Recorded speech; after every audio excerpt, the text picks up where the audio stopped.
మహావిష్ణువు ఇప్పుడు జన్మ ఎత్తబోతున్నాడు అని చెప్పాడు. సరే, మహావిష్ణువు జన్మ అంటే సాధారణమైందా? అటువంటి బిడ్డకు తల్లి కావడం సరే అని ఒప్పుకున్నది. అయితే చేపల కంపు ఆమె ఒంటి నిండా, ఆ కంపును పోగొట్టేదానికి నీకు యోజన గంధిని పద్మాల సువాసన వచ్చేటట్లుగా చేస్తాను, అది ఒక యోజనం మేర ప్రవహించేటట్లుగా ప్రసరించేటట్లుగా వరమిస్తాను అన్నాడు. ఇట్లా ఆమెకు వరాలు ఇచ్చి ఆమెను ఒప్పించాడు. ఇక ఇది పున్నమ రోజు ఇట్లా మంచి వెలుతురు ఉండేటటువంటి ఇది మరి ఇప్పుడు చేస్తుండేటటువంటి పని చీకటి తప్పు, అందువలన అంత అంధకారాన్ని ఆయన సృష్టించినాడు. సంగమం జరిగింది, వెంటనే బిడ్డ పుట్టినాడు. ఏకంగా సద్యోజాతులుగా ఉండేటటువంటి ఆ కాలంలో వాళ్ళు ఒకేసారి పుట్టంగానే పెద్దవాళ్ళు అయిపోతారు, చూస్తుండగానే పెద్దవాళ్ళు అయిపోతారు. అలాగా వ్యాస మహర్షి పుట్టి తల్లికి నమస్కరించి, అమ్మా నువ్వు ఎప్పుడు తలచుకుంటే అప్పుడు నేను వస్తాను, వెళ్ళొస్తాను, నేను తపస్సు చేసుకుంటాను, నాకు ఇంకా పంపించమ్మా అని అనుమతి కోరినాడు. సరే అని పంపింది. అట్లా వ్యాస మహర్షి జననం జరిగింది. ఆమె పేరు సత్యవతి. ఇట్లా యోజన పరిమితి వరకు ఆమె యొక్క గంధము వ్యాపిస్తుంది కాబట్టి ఆమెకి యోజన గంధి అని కూడా పేరు. అప్పటికి వేదాలు విస్తృతంగా ఉండేవి, చాలా చాలా కొన్ని వేల కొలది మంత్రాలు విస్తృతంగా ఉన్నాయి. అవి ఒక రాశిలాగా ఉన్నాయి తప్ప వాటికి ఒక క్రమబద్ధీకరణ లేకపోయింది. ఇది ఇట్లా ఉండటం సరిగ్గా లేదు అని వాటిని 4 విభాగాలుగా ఆయన చేశాడు. అవే ఋగ్వేదము, యజుర్వేదము, సామవేదము, అథర్వణ వేదము అనబడేటువంటి 4 పేర్లతో వాటిని విభజించాడన్నమాట వ్యాస మహర్షి. అప్పటి నుంచి ఆయనకి వేదవ్యాసులు అని పేరు వచ్చింది. అంటే రాశిగా ఉన్నటువంటి ఆ వేద మంత్రాలని విభజన చేసి వాటికి 4 శిష్యుల్ని ఏరుకొని ఒక్కొక్కరికి ఒక్కొక్క వేదాన్ని ఆయన నేర్పించాడు. ఒక్కొక్క వేదాన్ని ఒక్కొక్క శిష్యుడికి ప్రత్యేకంగా నేర్పించి దాన్ని వాళ్ళు ముందు ముందు వ్యాపింపచేసేటట్లుగా చేశాడన్నమాట. ఇలా చేసింది ఆయనకి వేదవ్యాసుడు అని పేరు వచ్చింది. ఆ తర్వాత ఆయన జనాన్ని ఇది ద్వారక మనకు 4 యుగాలు ఉన్నాయి, కలియుగం, త్రేతాయుగం, కృతయుగం, త్రేతాయుగం, ద్వాపర యుగం, కలియుగం అని. ద్వాపర యుగంలో ఇది జరిగిందన్నమాట. జనాన్ని చూస్తున్నాడు. ధర్మము 2 పాదాల్లో నడుస్తుంది ద్వాపర యుగంలో, ఇంకా 2 పాదాలు అధర్మమే. దుర్యోధనాదులందరూ కూడా అందుకు ఉన్నారు. అప్పటికి నే సంగతి తెలుసు ఎట్లా అన్యాయాలు చేశారని. వాడి ఫాలోయర్స్ కూడా అలాగే ఉంటారు. సరే, వీళ్ళందరినీ మంచి మార్గం తిప్పేదానికి అప్పుడు ఏం చెయ్యాలా, ఎలాగా వీళ్ళని సుఖపడేటట్లుగా ధర్మ మార్గంలో నడిచేటట్లుగా ఏం చేస్తే బాగుంటుంది అని ఆయన ఆలోచన చేసి, వేదాల్ని అందరూ చదివేదానికి పనికిరారు, అంటే చేత కాదు, అవి సులభంగా అర్థమయ్యే మంత్రాలు కావు, భగవంతుణ్ణి గురించి తెలిపేవి ఏవైనా కానీ సులభంగా అర్థమయ్యేవి కాదు. కనుక వీటిని సింప్లిఫై చేస్తాము అని ఉపనిషత్తులు అనబడేటువంటి గ్రంథాలు రాశారు. వేదముల యొక్క సారాన్ని తెలుపుతూ ఉండేటటువంటి ఉపనిషత్తులు అని 18 ఉపనిషత్తులు రాశాడు. కొంతకాలం పోయిన తర్వాత, కొంతకాలం అంటే కొన్ని 100 సంవత్సరాలు అనుకోండి, అట్లా పోయిన తర్వాత ఈ ఉపనిషత్తులు కూడా వీళ్ళకి అర్థం కావటం లేదే అని జనాల్ని చూసి పురాణాలు అనే వాటిని రాశారు. ఆ పురాణాలు కూడా కొన్ని 100 ఏండ్లు అయిన తర్వాత అవి కూడా జనానికి అర్థం కావటంలే. ఏమబ్బా ఏం చేసేది అని ఆయనకి చింత పట్టుకునేసింది. ఎట్లా ఈ జనము ఇంకా ద్వాపర యుగం చివరికి వచ్చేస్తోంది, ఇంకా రాబోయేది కలియుగం. కలియుగంలో జనాలకు ఆయు ప్రమాణం కూడా తక్కువ, 100 సంవత్సరాలే బతికితే ఎక్కువ కలియుగంలో. ఈ కొద్దిపాటి వయస్సు లోపల వీళ్ళు దేవుణ్ణి తెలుసుకునేదెట్లా, మంచి చెడ్డలు తెలుసుకునేదెట్లా, పైగా కలియుగ ప్రభావంలో 3 వంతులు పాపము ఒక వంతే ధర్మము అనేది నడుస్తుంది, ఎలా వీళ్ళు బాగుపడతారు అని ఆయనకి చింత పట్టుకునేసింది. ఈయన కంటే జ్ఞాని, ఇంకా పెళ్ళాం బిడ్డలు ఇంకెవరు వేరే లేరు బాధపడేదానికి, సంసారం గురించి చింత చేసే పనిలే, జనాన్ని గురించి ఆయన ఆలోచన చేసి చేసి చింతలో చిక్కుకొని పోయినాడు. అప్పుడు ఆయనకు అనిపించింది వీళ్ళందరినీ తరింప చేసేదానికి ఇంకా సింప్లిఫై చేసి భారత కథ రాస్తే దాని వలన ఐహికము పారమార్థికం అంటే ఈ లోకానికి సంబంధించినటువంటి నీతులు వాళ్ళకు తెలుస్తాయి, పరమాత్మను గురించి తెలుసుకునే అవకాశం కూడా లభిస్తుంది అని చెప్పి మహాభారతాన్ని రాశాడు. మహాభారతాన్ని రాసిన కొన్ని వందల సంవత్సరాల తర్వాత ఇంకా చింత విడవలేదు. చాలా అసంతృప్తిగా అశాంతితో వేగిపోతూ ఉన్నాడు. అలాంటప్పుడు ఇంకొకటి జరిగింది. ఈయన కొడుకు ఈయనకి చెప్పకుండా ఒక రోజున ఒక కొలం దగ్గరికి పోబోతున్నాడు. అతడు చిన్నవాడే, అంటే వయసులో ఉన్నాడు, కానీ వస్త్రధారణ లేదు, అవధూతలు ఉంటారు అలాంటి వాళ్ళని. అలాగా అతడు పోతూ ఉన్నాడు.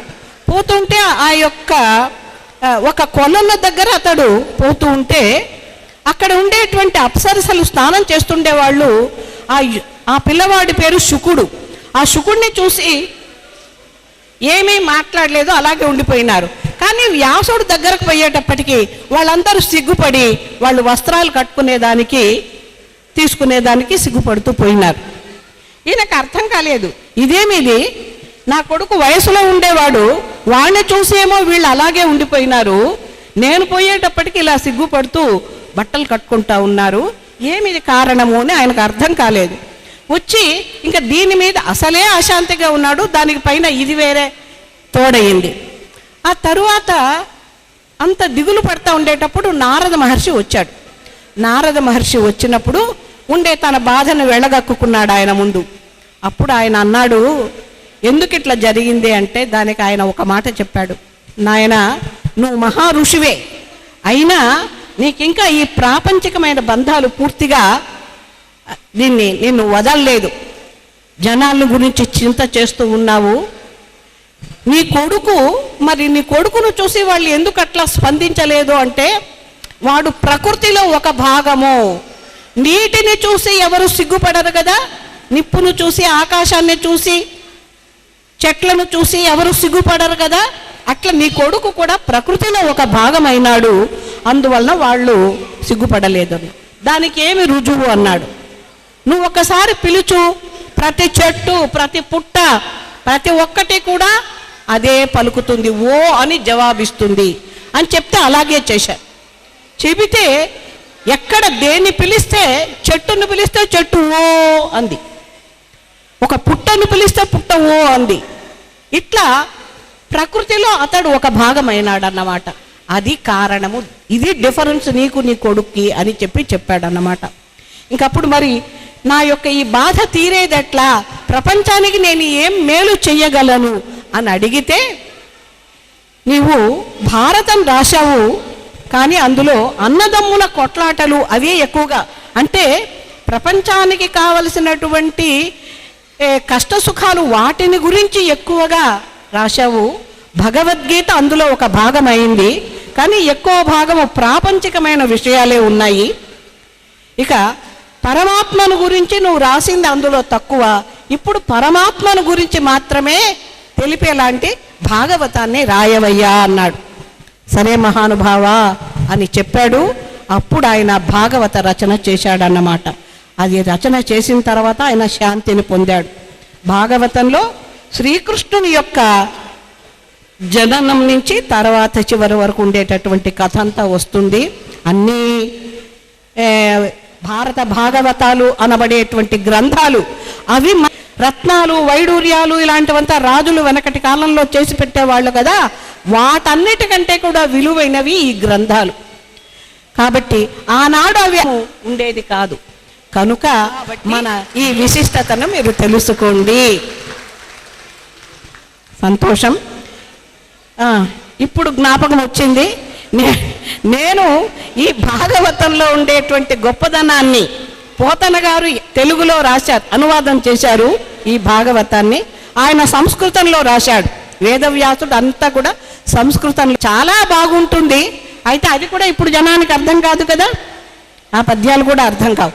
అందుకని వాటిని ఇంకా సింప్లిఫై చేసి ఇంత గొప్పగా ఉన్నాయి అని చెబుతూ అతని యొక్క గొప్పదనాన్ని తెలుసు. See, maybe our experiences are different, but today we share a common ground. We have come here to express our heartfelt gratitude towards our teachers. Without them, without you, we are nowhere. Thank you teachers, thank you. Everyone, my beloved teachers, I can say they are on the dignitaries and half the stage of my beloved friends. This is the privilege to be here as a student of Railway English Medium High School, Guntakal. Because of that, those days we are the students of Railway High School, but when we left the school, whereas our intermediate as well as degree, we are in the same town only. After we got the marriages, we went to various places. There, where we got the placements, where you are means I used to say proud that I am from Guntakal Railway High School. So they used to ask me, madam, you will be having there a nice education. It seems those days it's one of the top they used to sell. It's not one of the top, it is the most best school those days. Because whereas when we are studying, even the town people used to come to the Railway High School. Even the state employees as well as the business people, they used to come here. Why they used to come here? They used to get the better and the best education.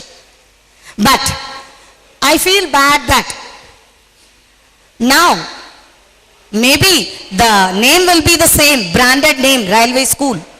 But the strength, when I heard with my fellow friends that they said it's about to close because only few children are there. But we are there.